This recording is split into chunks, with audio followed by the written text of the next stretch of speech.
Halo, gue Raditya Kurnia Putra. Di video kali ini, gue akan cerita tentang bagaimana kehidupan gue sebagai seorang mahasiswa yang nyambi jadi freelance video editor. Video ini tentu nggak akan menjelaskan secara detail gimana gue dalam bekerja sebagai freelancer. Tapi gue akan bercerita tentang apa aja sih keuntungan dan juga kehambatan yang gue alamin selama menjalankan pekerjaan jadi freelancer. Mari mulai dengan hambatan jadi seorang freelancer.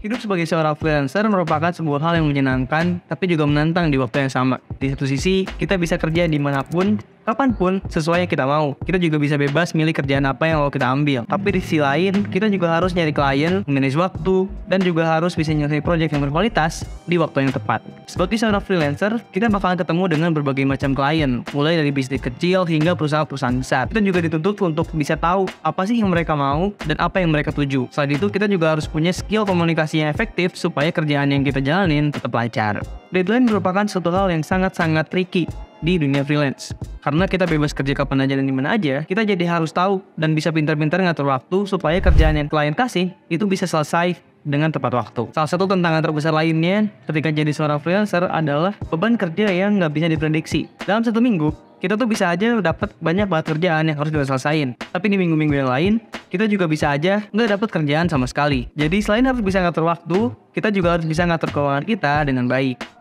Nah, setelah tahu hambatan jadi seorang freelancer, mari kita masuk ke keuntungan atau benefit yang bisa didapetin ketika jadi seorang freelancer. Salah satu keuntungan ketika kita kerja sebagai freelancer adalah kita nggak terikat jam kerja dan bisa kerja di mana aja. Hal ini tentu menjadi sebuah deal breaker buat orang-orang yang memang pengen kerja sesuai dengan kemauan mereka. Dengan fleksibilitas yang tinggi, kita bisa kerja hampir di mana aja. Kerja di kampus, bisa. Kerja di kosan, bisa. Kerja di kafe, bisa. Selama tempatnya aman dan nyaman, kita bisa kerja hampir di mana aja. Lanjut ke keuntungan berikutnya, yaitu bisa dapat income.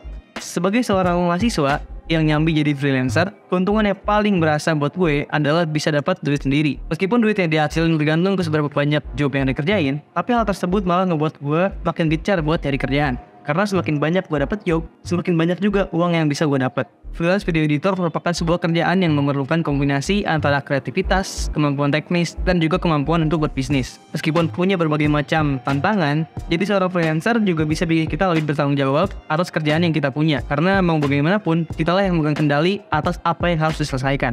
Itulah cerita gue tentang gimana suka duka gue selama jadi freelancer. Semoga cerita yang gue sampaikan bisa bermanfaat. Sampai jumpa.